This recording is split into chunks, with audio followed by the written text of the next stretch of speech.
धारचूला में मिला कोरोना संक्रमित मरीज। सीएचसी धारचूला में रैपिड एंटीजन टेस्ट में हुई पुष्टि। सीएचसी धारचूला में रैपिड एंटीजन टेस्ट में स्थानीय बीआरओ में कार्यरत एक कर्मी कोरोना पॉजिटिव पाया गया है। लैब टेक्नीशियन भरत बिष्ट ने बताया कि सीएचसी धारचूला में लंबे समय से रैपिड एंटीजन टेस्ट किए जा रहे हैं। शनिवार को बीआरओ में कार्यरत एक कर्मी पॉजिटिव पाया गया है, जिसे 7 दिन के लिए होम आइसोलेशन में भेज दिया गया है। धारचूला सीएचसी में लगातार रैपिड एंटीजन किया जा रहा है। कुछ दिनों से लगातार एंटीजन करने के बाद आज एक पॉजिटिव पाया गया, जो यहीं ग्रिप में तैनात हैं। वो उनकी रैपिड एंटीजन टेस्ट की गई, जिसमें वो पॉजिटिव पाए गए। उन्हें 7 दिन के लिए होम आइसोलेशन में रखा गया है। यशस्वी प्रधानमंत्री आदरणीय नरेंद्र मोदी जी का बहुत ही धन्यवाद देता हूँ, जिन्होंने मेरे इस सीमांत क्षेत्र के अंतिम गांव को, हम जिसको प्रथम गांव भी बोलते हैं भारत का, उसको उन्होंने वाइब्रेंट विलेज के रूप में सम्मानित किया है। ये पूरे क्षेत्र का सम्मान है, मेरी पूरी लोकसभा की जनता का सम्मान है। और बड़ा सौभाग्य है कि उसके लिए हमने लगातार बहुत सारे प्रधानमंत्री जी ने अल्मोड़ा की सभा में भी स्वयं बोला था कि हम ऐसे जो क्षेत्र हैं उनको वाइब्रेंट विलेज के रूप में करेंगे, और जो कि हमारी वहाँ की क्षेत्र की समस्याएं उनका संपूर्ण समाधान हो, चाहे वो वहाँ की रोड कनेक्टिविटी हो, चाहे वहाँ के संचार की कनेक्टिविटी हो, चाहे वहाँ के रोज़गार के डेवलपमेंट हो। और जो हमारे सीमांत से लगे गांव हैं वो वहाँ से पलायन ना हो, इस दिशा में लगभग बहुत बड़ा बजट, करीब 4200 करोड़ रुपये से ऊपर का बजट रखा गया है। अभी हमारा 260 करोड़ का ये ढूंगा तोली से तवा घाट की रोड का चौड़ीकरण का काम भी चल रहा है। ये अपने आप में बहुत सौभाग्य कि आज़ादी के 70 सालों के बाद हम अंतिम गांव और हमारा अंतिम बिल्कुल एक बॉर्डर तक के लिए हम रोड को बना पाए हैं। और ये मात्र 2014 के बाद जो हमारी बॉर्डर रोड ऑर्गेनाइजेशन है, चाहे हमारी नेशनल हाईवेज़ हैं, NHI है, ये इन सभी के माध्यम से बहुत तीव्र गति के साथ ये काम चल रहा है। प्रधानमंत्री जी के इस विजन को सफल करने में क्षेत्र की जनता उनका सहयोग कर रही है। और मेरा एक सौभाग्य है कि जहाँ 4 धाम के लिए ऑल वेदर रोड मिला था, हमको टनकपुर चंपावत से होते हुए पिथौरागढ़ तक और पूरा हमारा नीचे जौलजीबी तक ऑल वेदर रोड का काम बहुत तेज़ गति के साथ संपन्न हो रहा है। ये हम लोगों के लिए बड़ा सौभाग्य है। और पहली बार भारत के अंदर इतिहास बना है कि रक्षा मंत्री निर्मला सीतारमण जी इस धारचूला अंतिम विधानसभा में मेरे, और मनसुख भाई मांडलिया जी और स्वयं मैं, जो हमारा लिपुलेख दर्रा है वहाँ तक हमारा जाना हुआ, किरण रिजिजू जी, और आज पीयूष गोयल जी का भी आना हुआ है। तो ये देश की आज़ादी में पहली बार है कि भारत के सर्वसंपन्न मंत्री जो इस क्षेत्र के विकास के लिए पूर्णतः किस तरीके से हम काम कर सकते हैं, उन सभी का दौरा यहाँ पर हो रहा है। ये अपने आप में मेरे लिए सौभाग्य है, जिससे हमारे इस अल्मोड़ा पिथौरागढ़ संसदीय क्षेत्र को बहुत बड़ा लाभ और हमारी जनता को लाभ मिलेगा। आईटीबीपी ने गरब्यांग मिलन घर में मनाया शहीद का जन्मदिन। 74वें जन्मदिन पर केक काटते हुए भावुक हुए परिजन। आईटीबीपी 7वीं वाहिनी मिर्थी के सहायक सेनानी सुभाष चंद्र के नेतृत्व में गरब्यांग मिलन घर में शहीद ललित सिंह गर्ब्याल के 74वें जन्मदिन को परिजनों के साथ केक काटकर धूमधाम से मनाया गया। शहीद के स्मारक पर आईटीबीपी के जवानों ने सलामी के साथ पुष्पगुच्छ अर्पित करते हुए श्रद्धांजलि दी। वक्ताओं ने कहा कि शहीद ललित गर्ब्याल 10वीं वाहिनी में तैनात थे। 10 नवंबर 2000 को अनंतनाग बेरीनाग के बुनागुड़ में आवासीय भवन में आतंकवादियों के होने की सूचना पर सर्च ऑपरेशन चलाया गया। आतंकवादियों के द्वारा अचानक हमला किया गया। आमने सामने की मुठभेड़ में शहीद ललित सिंह गर्ब्याल देश के लिए अपना सर्वस्व बलिदान देते हुए वीर गति को प्राप्त हुए। 74वें जन्मदिन पर शहीद की धर्मपत्नी रुक्मणी देवी के साथ अन्य परिजन केक काटते हुए भावुक नजर आए। परिजनों ने आईटीबीपी का आभार भी व्यक्त किया। परिजनों के द्वारा छात्रों को अध्ययन सामग्री भी वितरित की गई।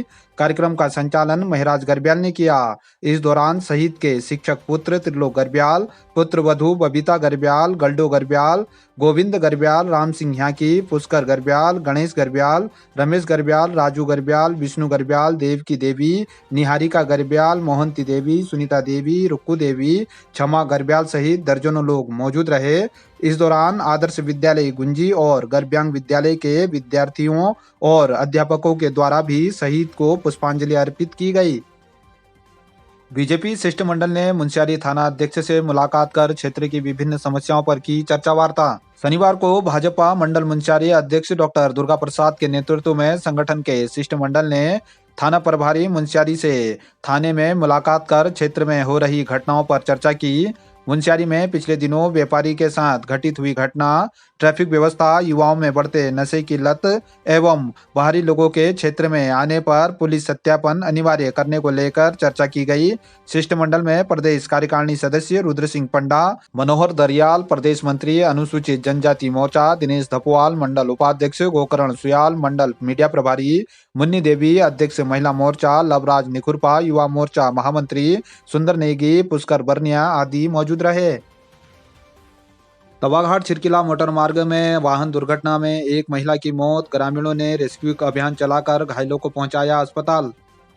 शुक्रवार शाम तवाघाट छिरकिला रोड पर दिग्गी बगड़ के पास एक अल्टो वाहन संख्या UK 05 TA 3384 तवाघाट से करीब 1.5 किमी दूर दुर्घटनाग्रस्त होकर सड़क से लगभग 50 मीटर खाई में जा गिरी। उक्त कार पर सवार लोग स्याकुरी से गरगुआ की ओर जा रहे थे, जिसमें पूजा धामी पत्नी देवेंद्र धामी 24 वर्ष गरगुआ की मौके पर ही मौत हो गई। दुर्घटना में गरगुआ निवासी देवेंद्र धामी पुत्र आन सिंह धामी 28 वर्ष, गौरव सिंह पुत्र आनंद सिंह 23 वर्ष, भरत सिंह पुत्र कुंवर सिंह 28 वर्ष, मल्लिका पुत्री राजेंद्र सिंह धामी 14 वर्ष घायल हो गए। दुर्घटनाग्रस्त वाहन के पीछे चल रहे वाहन के यात्री मृतका के मामा धर्म धामी के नेतृत्व में घायलों का रेस्क्यू कर स्थानीय लोगों की मदद से CHC धारचूला भेजा गया। सूचना पर थाना पांगला पुलिस मौके पर पहुंची। मृतका का पंचायतनामा भरकर पोस्टमार्टम के लिए शव CHC धारचूला लाया गया। डॉक्टर नौनिहाल सिंह ने बताया कि शनिवार को पोस्टमार्टम के बाद शव परिजनों को सौंप दिया गया है। आपको बता दें कि स्याकुरी से गरगुआ जाने के दौरान शुक्रवार शाम अल्टो कार दुर्घटना का शिकार हो गई थी। प्रोजेक्ट टाइगर में outstanding contribution for tiger conservation के लिए बिशन बोनाल को सम्मान मिलने पर स्थानीय जनप्रतिनिधियों ने दी शुभकामनाएं। केंद्रीय पर्यावरण मंत्री भूपेंद्र यादव ने प्रोजेक्ट टाइगर के पूर्व ADG IFS बिशन सिंह बोनाल को outstanding contribution for tiger conservation सम्मान से मैसूर में 11 अप्रैल को सम्मानित किया। सम्मान मिलने पर दारमा, चौदास, ब्यास वैली सहित अन्य क्षेत्र में खुशी की लहर व्याप्त है।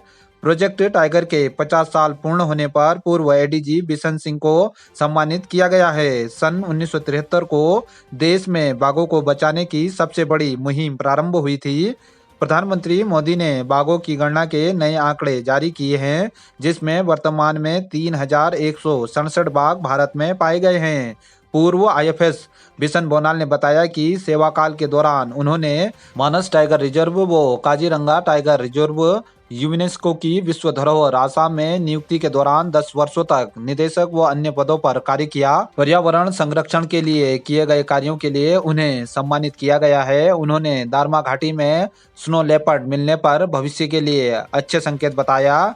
उन्हें सम्मान मिलने पर विधायक हरीश धामी, ब्लॉक प्रमुख धन सिंह धामी, रंग कल्याण संस्था के आजीवन संरक्षक निर्भ सिंह नपलचाल, केंद्रीय अध्यक्ष करण सिंह गर्ब्याल, दारमा सेवा समिति के पूर्व अध्यक्ष पूरन सिंह सेलाल, महासचिव दिनेश चलाल, जयेंद्र फिरमाल सहित क्षेत्रवासियों ने शुभकामनाएं दी हैं। मुंशियारी क्षेत्र में तेज हवाओं ने घरों की उड़ाई छत, बिजली का पोल भी गिरा, लोगों की बड़ी मुश्किलें। मुंशियारी के गांधीनगर में तेज हवाओं ने दीवान राम पुत्र स्वर्गीय नैनराम व मनोज कुमार पुत्र स्वर्गीय कुंवर राम के आवासीय भवन की छत उड़ा दी। वहीं पेकुती में छल्लम सिंह धामी के घर के पास विद्युत का पोल भी गिर गया। ढूनामानी में बयान सिंह पुत्र राम सिंह के घर की छत भी तेज हवाओं ने उड़ा दी, जिससे स्थानीय लोगों की मुश्किलें बढ़ी हुई हैं। प्रशासन के द्वारा ग्रामीणों को हुए नुकसान का आकलन किया जा रहा है। तेज हवाओं से स्थानीय लोग सहमे हुए हैं, लोगों की मुश्किलें बढ़ी हुई हैं।